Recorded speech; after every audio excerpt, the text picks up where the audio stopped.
안녕하세요. 고려대학교 산업경영공학과 DSBA 연구실의 박중민입니다. 이번 강의에서는 CS224인 3강인 월드 윈도우 클래시피케이션, 뉴럴 네트워크, 그리고 매트릭스 계산에 대해서 설명하겠습니다. 먼저 발표 순서는 클래시피케이션에 대해서 리뷰를 하고 뉴럴 네트워크에 대한 설명, 그리고 윈도우 클래시피케이션, 마지막으로 매트릭스 계산에 대해서 설명하겠습니다.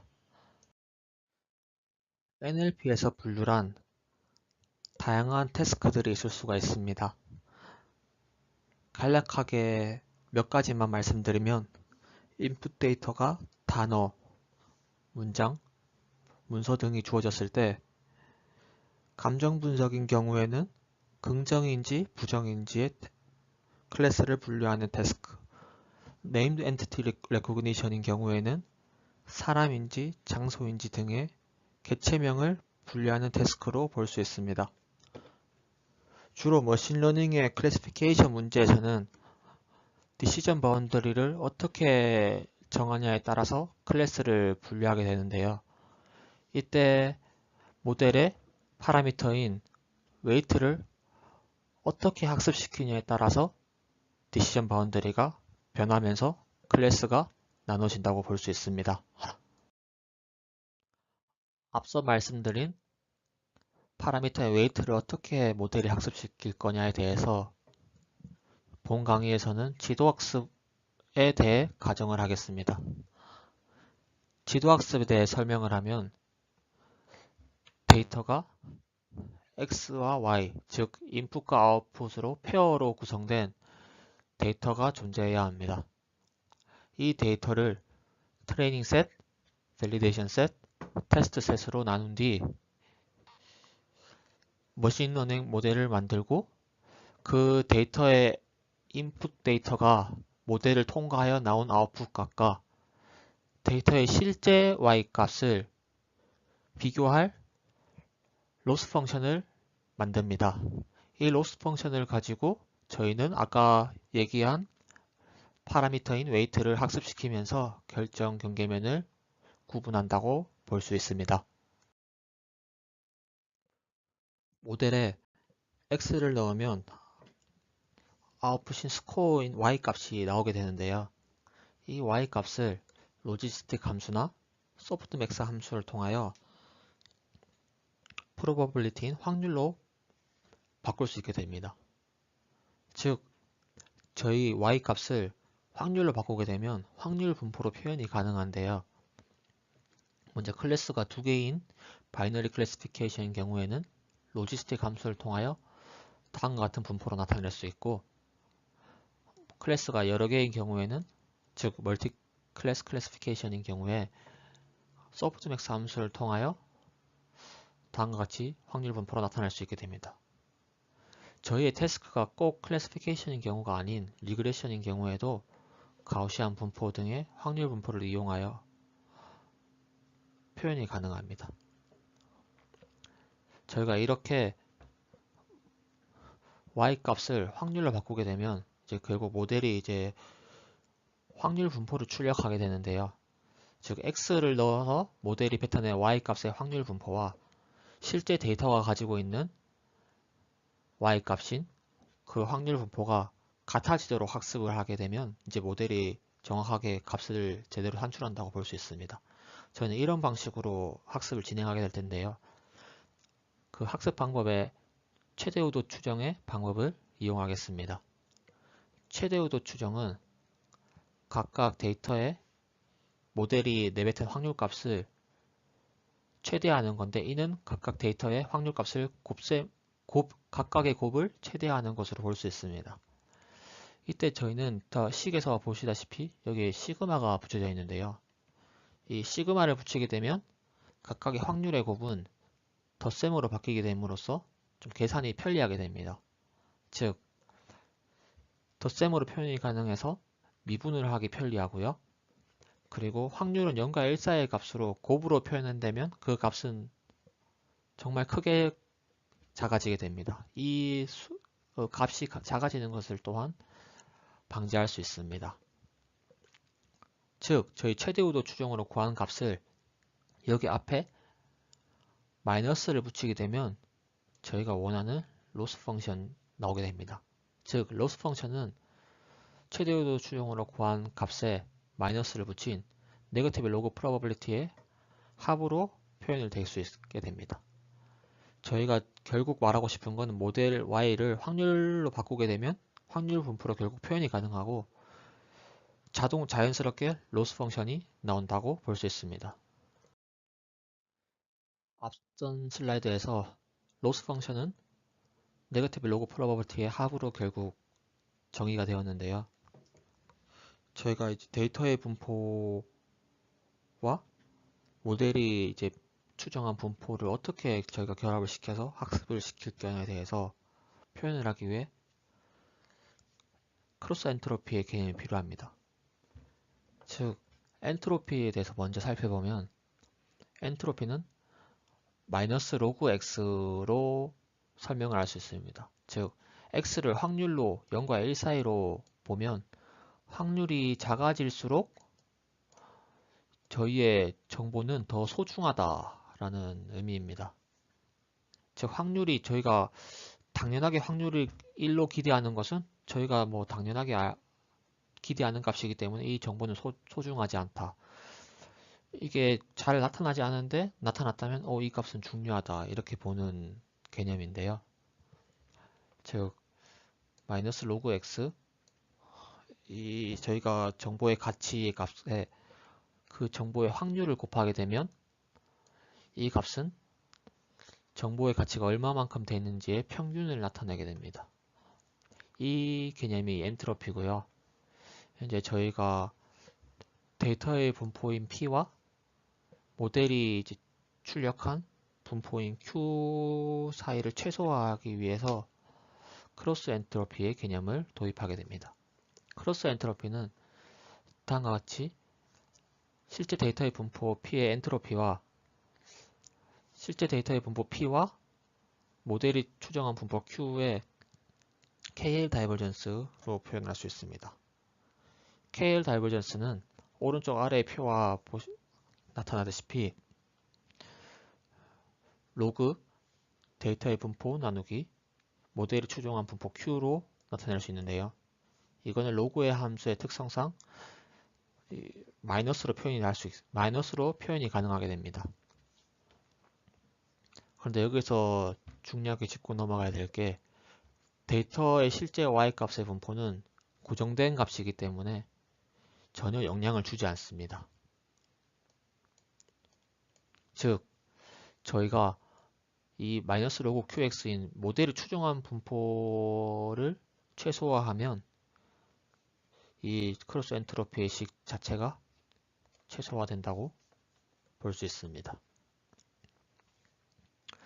즉 다시 한번 나타내면 이 값은 마이너스 로그 qx로 볼 수 있고 이 크로스 엔트로피가 나타낸 식이 아까 앞서 말씀드린 최대 오도 추정에 앞에 마이너스를 붙인 값과 동일하게 됩니다. 즉 모델이 출력한 분포와 이 앞에 데이터가 나타내는 분포의 크로스로 곱한 값을 최소화하게 됩니다. 물론 앞에는 마이너스가 붙게 되고요. 컴퓨터는 바이너리 숫자인 0과 1로 단 두 개의 숫자를 통해서 엄청난 계산을 하고 실로 어마어마한 표현을 많이 할 수 있게 됩니다. 사람의 뇌는 뉴런들이 다양한 조합을 통해서 저희도 생각을 하고 지금까지 인류가 발전되어 왔고 또 앞으로도 많은 발전이 있게 될 겁니다. 이 뉴럴 네트워크 인공신경망은 저희의 두뇌인 뉴런이 어떻게 작용하냐 그 간단한 원리를 조금이라도 사람의 뇌를 완전히 따라할 수는 없겠지만 그 기본 작동 원리를 보따서 만든 구조라고 할 수 있습니다. 먼저 사람의 뉴런에는 다음과 같이 핵이 있고요.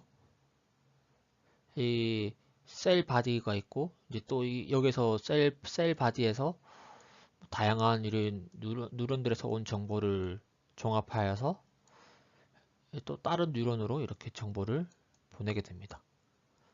마찬가지로 다른 뉴런들은 또 다른 뉴런에서 이렇게 정보를 받고 또 다른 뉴런으로 보내게 되고, 이런 다양한 뉴런들의 작동을 조합하여서 저희는 다양한 생각을 하고 의사결정도 내릴 수 있게 됩니다.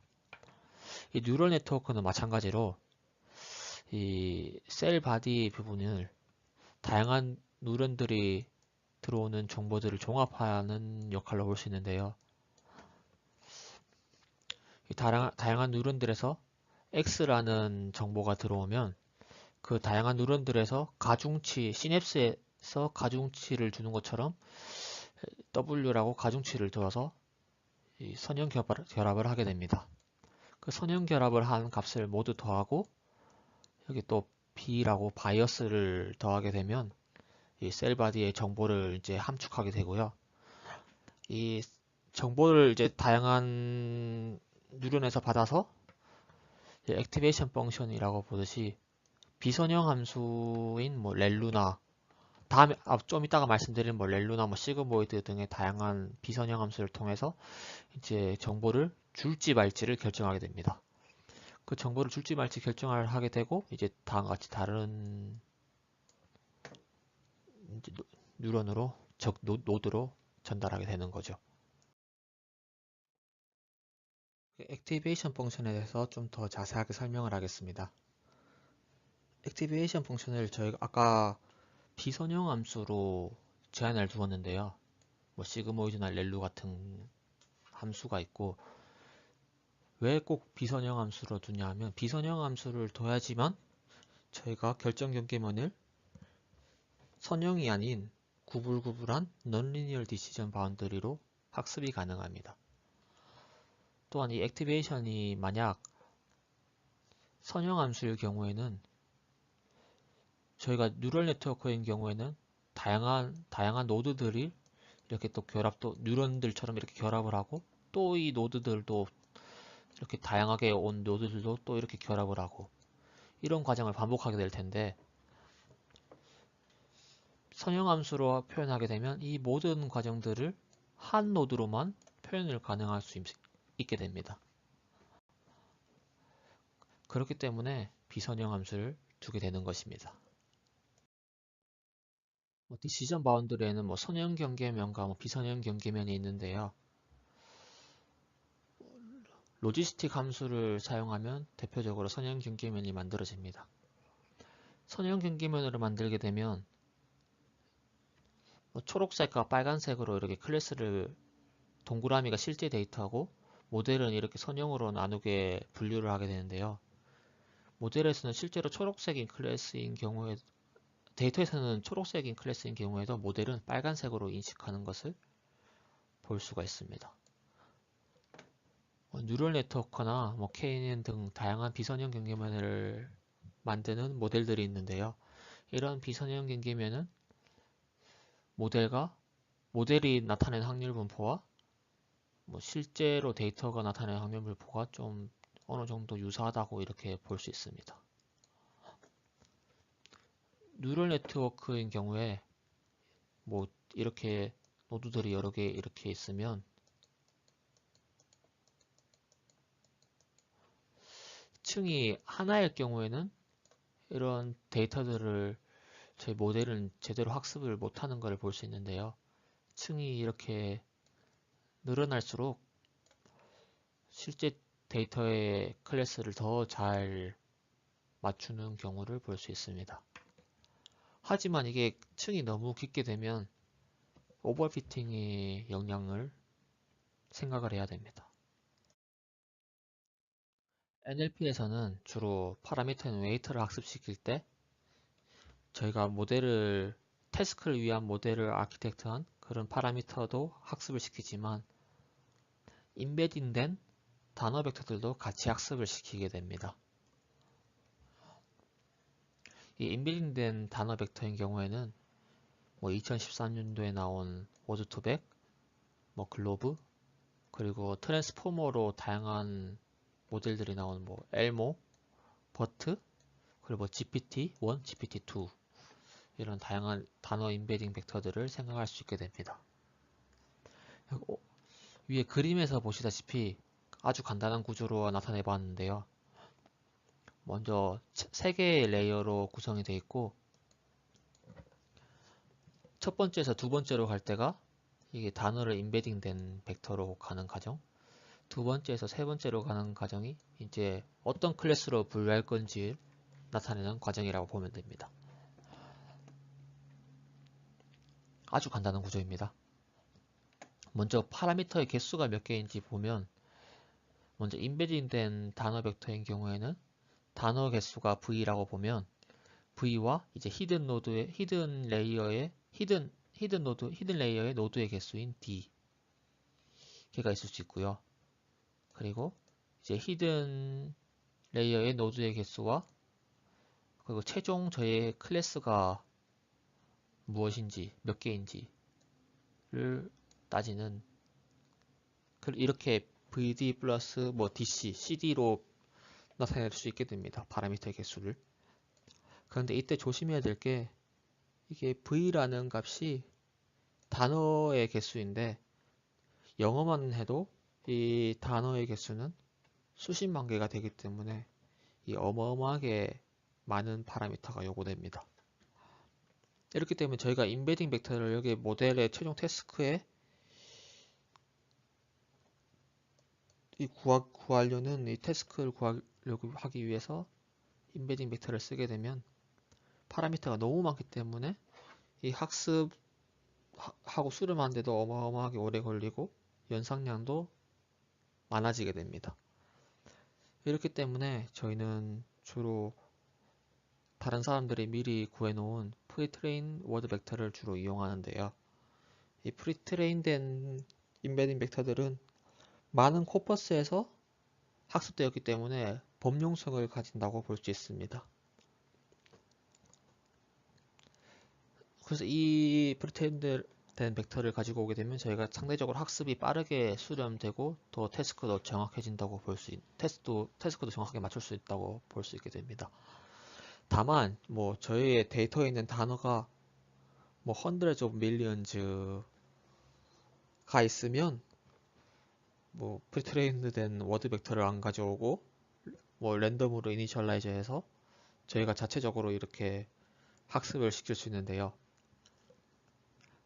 이 메닝 교수님의 말씀에 따르면 뭐 이렇게 랜덤으로 이니셜라이즈해서 학습을 할 수도 있지만 프리트레인드로 먼저 써서 뭐 임베딩 벡터를 써서 저희의 태스크에 맞게 파인 튜닝 하는 것이 더 효율적이라고 말씀하셨습니다. 임베딩 된 벡터를 파인 튜닝 하는데 좀 주의할 점이 있는데요.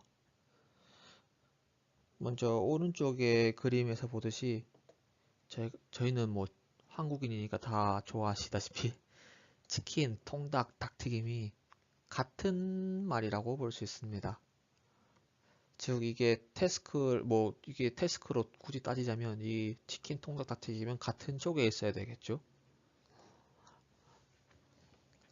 그런데 이게 저희가 모델에서 프리트레인드 된 워드 벡터에서는 많은 코퍼스에서 학습을 시키기 때문에 치킨, 통닭, 닭튀김이라는 단어들이 다 등장했었다고 볼 수 있고 결정 경계면도 잘 분류한다고 볼 수 있습니다. 하지만 만약에 저희 데이터가 닭튀김이라는 이 단어가 없다고 가정하고 이제 태스크를 이제 맞추면서 임베딩 벡터도 같이 파인 튜닝을 하게 되면 이 임베딩 벡터는 닭튀김이라는 이 단어가 없기 때문에 이 결정 경계면이 좀 닭튀김이 분류가 이상하게 이렇게 학습이 될 수가 결정 경계면이 만들어질 수 있게 될 수도 있습니다.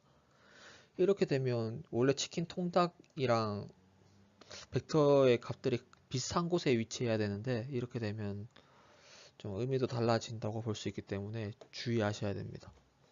즉 요약하면 저희의 트레인 데이터가 단어도 많고 그런 경우에는 파인 튜닝을 해도 좋지만 저희의 태스크를 위한 이 데이터가 작다면 많은 데이터에서 학습이 된 프리트레인 벡터를 쓰지만 이 프리트레인 된 벡터를 파인 튜닝하지 않고 그 웨이트들을 고정시키고 저희의 모델 뒷단에 있는 웨이트들만 학습을 시켜서 성능을 높일 수 있습니다. 물론 저희가 새로 인베딩 된 벡터를 만들어서 태스크까지 이렇게 해도 상관없습니다. 윈도우 클래시피케이션에 대해서 설명하겠습니다. 이 윈도우 클래시피케이션을 설명하기 위해서 태스크를 대표적으로 네임드 엔티티 레코그니션을 쓸 거기 때문에 간단하게 이 개체명 인식에 대해서 설명을 하겠습니다. 개체명 인식은 문장에서 로케이션을 의미하는 단어, person, organization 등의 개체명이 무엇인지 분류하는 방법론인데요. 먼저 이 개체명 인식이라는 학습을 하기 위해서 저희는 단어들을 전처리를 해주어야 됩니다. 먼저 인풋 데이터가 들어오면 이 문서가 들어오게 되면 센텐스별로 스플릿을 하게 되고요. 이제 센텐스는 또 토크나이징을 하게 됩니다. 한국어 같은 경우에는 형태소 분리를 해주는 다양한 맥캡이라든지 트위터 등등의 그 라이브러리를 이용하시면 됩니다. 토크나이징을 하고 나서 포스트 태깅도 같이 해주고요. 이렇게 전처리가 완료됐다면 저희가 원하는 네임드 엔티티 레코그니션 태스크를 할 수 있게 됩니다. 여기 예시를 하나 가져왔는데요. 원래 일반적으로 우리 아버지가 방에 들어간다 라는 의미가 맞지만 여기서는 이런 의미가 맞다고 가정을 하겠습니다. 즉 토크나이즈를 하게 되면 우리 아버지 가방에 들어간다 라고 이렇게 토크나이즈가 됐다고 가정합시다. 이게 맞는 문장이라고 한다면 가방이라는 것은 로케이션이 되어야 됩니다. 일반적으로 가방이라고 하면 품사라고 하면은 단어겠지만 로케이션이라고 생각을 할 수가 없죠. 근데 이 문맥을 고려하면 가방이라는 게 로케이션이라고 생각될 수 있습니다. 문맥을 어떻게 볼 것인가에 대해서 윈도우 클래시피케이션은 크게 두 가지를 설명드리겠습니다. 먼저 단어가 여기 예시에서는 4차원으로 인베딩이 되었다고 보면 윈도우 사이즈를 2라고 가정하면 가방이라는 4차원으로 된 인베딩 벡터에서 실제 문장에서 이렇게 두 개의 길이만큼 양옆으로 가져오게 됩니다. 총 5개의 단어가 들어가게 되는 거죠. 이 5개의 단어를 들어가게 되면 이 5개의 단어를 각각 이 4차원으로 된 각각 단어들을 더해서 평균을 내주게 되는 에버리지 방법을 쓰게 됩니다. 그러면 최종적으로는 원래 단어와 똑같은 차원인 D차원, 즉 4차원이 만들어지게 되는 거죠. 근데 이게 평균을 취하게 되면 이 단어가 각각이 어디에 위치해 있는지의 정보를 잃어버리기 때문에 좀 주의하셔야 됩니다. 두 번째 방법으로는 에버리징 방법을 쓰는 것이 아니라 이 총 5개의 단어를 concatenate, 즉 붙여서 총 4차원이었다면 총 5개니까 20차원으로, 즉 5 곱하기 D차원으로 이렇게 concatenate한 데이터로 가지고 태스크를 이용하는 방법을 볼 수 있습니다. 다음 그림에서는 아까 방법 두 번째인 단어들을 concatenate해서 윈도우를 만드는 방법으로 간단한 모델을 만들어 보았습니다. 먼저 단어를 총 5개, 윈도우 사이즈가 2이기 때문에 단어가 5개인, 한 단어가 4차원이기 때문에 4 곱하기 5인 20차원의 윈도우가 들어가게 되고요. 이 윈도우에서 히든 레이어는 20차원의 이 데이터를 받아서 8개의 노드를 생성하게 됩니다. 그리고 8개의 노드를 받아서 최종 마지막 레이어에 단에서는 하나의 스코어를 산출하게 되는 거죠. 이때 주의해야 될 게 히든 레이어에서 먼저 히든 레이어에 발생하게 되면 이 히든 레이어는 비선형 함수인 렐루나 시그모이드와 같은 함수를 한 번 더 통과해 줍니다. 이 비선형 함수의 결합을 통해서 결정 경계면이 좀 더 구불구불해질 수가 있고, 즉 단어들의 비선형적인 관계를 더 잘 표현할 수 있다고 볼 수 있습니다. 모델을 최종적으로 이제 학습을 시켜서 웨이트를 업데이트 시켜주기 위해 맨 처음에 말씀드렸다시피 네거티브 로그 프로버빌리티로 계산을 해서, 즉 아까 S를 이 S 값을 확률로 바꿔주게 돼서 네거티브 로그 프로버빌리티를 계산해서 로스 펑션을 구하는 방법을 진행할 수 있습니다. 즉 소프트맥스나 로지스틱으로 확률 값으로 바꾸게 되고 네거티브 로그 프로버빌리티의 합으로 계산해서 웨이트를 업데이트 해주면 됩니다. 이 마지막 레이어에 있는 이 스코어 값을 확률로 바꿔주는 것이 아닌 이 그대로 이용하는 언노멀라이즈된 스코어를 이용하는 방법을 소개하겠습니다. 이 방법은 워드2백 학습 방식과 유사합니다. 즉 코퍼스에서 윈도우가 이 코퍼스를 따라 움직이면서 모든 위치에 대해서 학습을 시키는 것이고, 또한 네거티브 샘플링의 기법을 적용합니다. 저희의 태스크가 윈도우 클래시피케이션에서 로케이션이 맞는지 아닌지에 대한 구분을 해준다고 하는 태스크라고 가정을 합시다. 저기 S 마지막 단에 있는 S라는 스코어를 그대로 이용하는 맥스 마진 로스에 대해서 설명을 하겠습니다.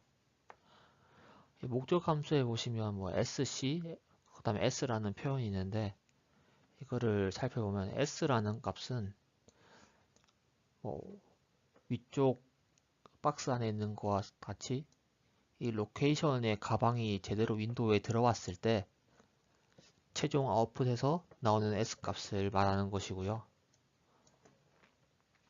그리고 이 SC라는 값은 이 커럽트의 약자인 C를 따서 SC라고 했는데, 즉 이 X라는 이 데이터가 이 S라는 인풋이 이 로케이션이 아닌 다른 중간에 값이 들어오면 이건 로케이션이 아니기 때문에 커럽트 윈도우 스코어, 즉 최종단에 있는 레이어에서 있는 스코어 값을 말하는 것이 커럽트 윈도우 스코어입니다.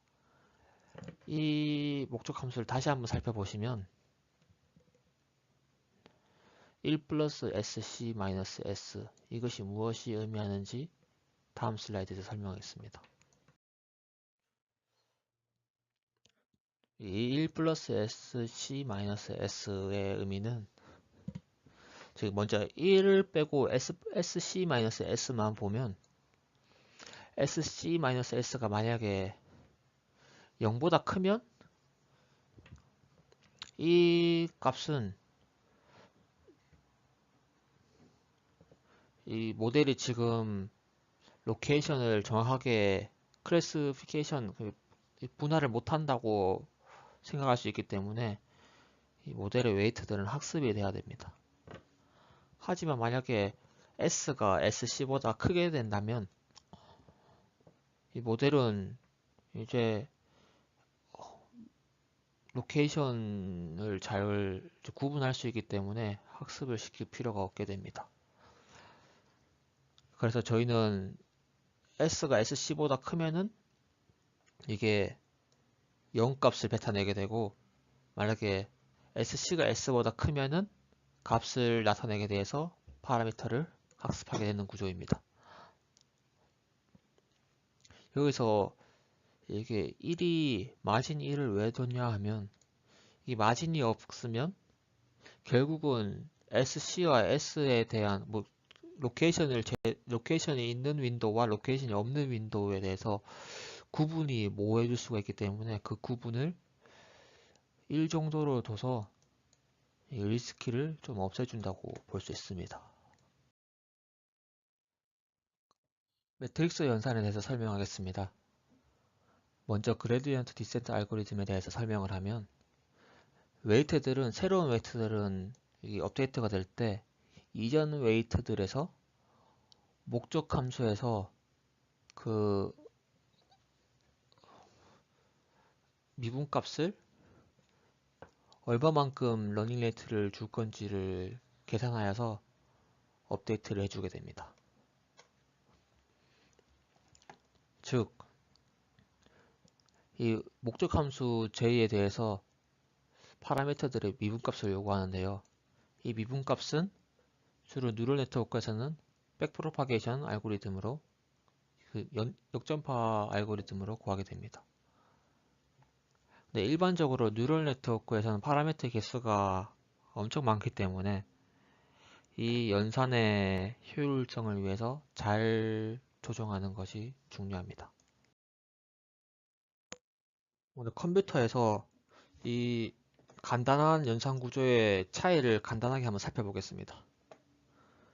일반적으로 직접 일일이 다 포문이나 이런 걸로 계산을 하는 것보다 매트릭스 구조를 한 번에 연산하는 것이 훨씬 연산량이 빠른데요.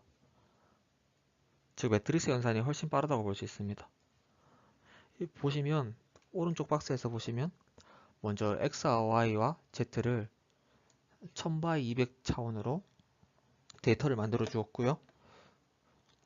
포문으로 일일이 X와 Y를 각각의 요소들을 연산하는 걸로 간단한 코드를 짜보면 시간이 다음과 같이 나오고, 매트릭스 구조로 바로 연산을 해버리면 속도가 다음과 같이 나옵니다. 이 두 개의 속도는 어마어마한 속도 차이가 발생하죠. 즉, 매트릭스 연산으로 하는 게 무조건 좋다라고 볼 수 있습니다. 그러면 아까 말씀드린 웨이트를 업데이트 시켜주기 위해서 백프로파게이션 알고리즘을 쓰는데, 이 도함수를 구하는 매트릭스인 편미분의 조합을 나타낸 자코비안 매트릭스를 이용해서 매트릭스 연산을 해서 빠르게 백프로파게이션 알고리즘을 이용한다고 볼 수 있습니다. 자코비안 행렬은 편미분들을 요소로 가지는 n×n 행렬이라고 볼 수 있습니다. 즉 뉴럴 네트워크의 관점에서 보면 이전 레이어에 n개의 노드들이 들어오면 현재 레이어에 m개의 노드들에 대한 편미분들을 매트릭스로 표현한 값입니다. 즉 오른쪽 박스에서 보시다시피 다시 한번 설명하면, 이전 레이어에 노드들이 총 n개가 있으면 현재 레이어에 총 m개에 대해서 각각 편미분한 값들을 한 매트릭스에 나타낸 것입니다. 뉴럴 네트워크는 레이어들이 많기 때문에, 그리고 이 깊어지면 deep이라는 말을 또 쓰죠. 그렇기 때문에 자코비안 매트릭스는 많은 매트릭스들이 발생할 수 있고, 이런 매트릭스들끼리의 합성함수 형태로 나타날 수 있게 됩니다. 그래서 다음과 같이 F와 G가 있으면 이걸 합성함수를 보게 되면 합성함수에 대해서 F는 X로 나타낼 수가 있고, g는 y로 나타낼 수 있게 되면 g를 x로 나타나게 되면은 다음과 같이 합성함수 꼴로 나타내는데요. 이 g를 x로 편미분하기 위해서는 과연 어떻게 할 것인가 라는 의문이 들 수 있습니다. 합성함수를 미분하기 위해서는 이 체인 룰을 이용하여서 다음과 같이 빠르게 계산할 수 있습니다. 다음과 같이 다시 한번 식으로 설명하면 이 g를 x로 편미분한 값은 g를 f로 먼저 미분을 하고 f를 x로 미분한 값입니다. 이 자코비안 행렬로 표현하면 이렇게 두 행렬을 이렇게 고분하면 되겠죠. 자코비안 매트릭스를 설명하기 위해서 간단한 식을 설명드리겠습니다. 뉴럴 네트워크에서 입력창에서 히든 레이어로 갈 때 Z는 WX라고 표현을 한다면 선형도에서에서 배웠다시피 Z에 대한 X의 미분값은 W가 됩니다. 이 자코비안 매트릭스는 X가 이게 M개가 들어오면 Z가 N개 노드가 생기는 이런 자코비안 매트릭스 쉐입을 가질 수가 있는데요. 이 W의 웨이트들의 쉐입을 살펴보면 M by M, 즉 이 자코비안 매트릭스의 쉐입과 똑같습니다. 히든 레이어에서는 이 각각의 노드를 액티베이션을 렐루나 시그모이드를 시켜주는데요. 비선형 함수를 만들기 위해서. 이때 이 미분값은 어떻게 되냐 살펴보면 원래 히든 레이어에 n개의 차원이 있으면 각각의 노드들이 액티베이션을 통해서 또 n개의 아웃풋이 나오기 때문에 n by n, 즉 똑같은 가로 세로가 똑같은 길이의 행렬이 만들어지게 되고요. 각각의 대각 원소들은 그에 해당하는 미분값들을 가지지만 나머지 값들은 그 해당하는 노드에 대한 미분값들이 아니기 때문에 0이 됩니다. 마지막으로 출력층에서는 아까 입력층에서와 마찬가지의 방식으로 다음과 같이 구해지게 됩니다. 저희 윈도우 클래시피케이션에서 웨이트들이 어떻게 학습되는지를 한번 살펴보면 먼저 저희가 학습시켜야 될 게 이 U라는 파라미터, W라는 파라미터, B라는 파라미터입니다. 즉 S를 U로 나눠주는 미분값은 쉽게 이렇게 H 트랜스포즈를 구해줄 수가 있고요. 그 다음에 이 저희의 S에서 W의 미분값은 이 체인 룰로 통해서 S에 대한 H의 미분값, H에 대한 Z의 미분값, 또 Z에 대한 W의 미분값으로 나타나게 됩니다. 이 S에 대한 B의 미분값도 마찬가지로 다음과 같이 나타날 수 있는데 이 보라색 박스에 나타난 것과 마찬가지로 이 중복 연산이 나타나게 됩니다. 백프로파게이션을 진행할 때 이런 중복 연산이 많이 발생하기 때문에 학습을 진행할 때 다음에 값들을 메모리에 저장을 해놓고 이 메모리를 이렇게 이용하면 여기에 들어왔던 값을 다시 발생했을 때 이용을 하게 되면 똑같은 연산을 거치지 않고 빨리빨리 더 진행을 할 수 있게 됩니다. 즉 다시 살펴보면 S에 대한 W의 미분값은 아까 이게 보라색 박스였다시피 이 값을 다음과 같이 나타낼 수가 있고요. 그리고 Z에 대한 W의 미분값을 곱해주면 됩니다. 그런데 여기서 좀 의문이 들 수가 있는 게 자코비안 행렬은 현재 들어온 인풋에서 인풋 각 이 쉐입과 여기 아웃풋 쉐입을 이렇게 가질 수가 있는데요. 자코비안 행렬 여기 식에서 보시면 S는 아웃풋이니까 이게 1이고요.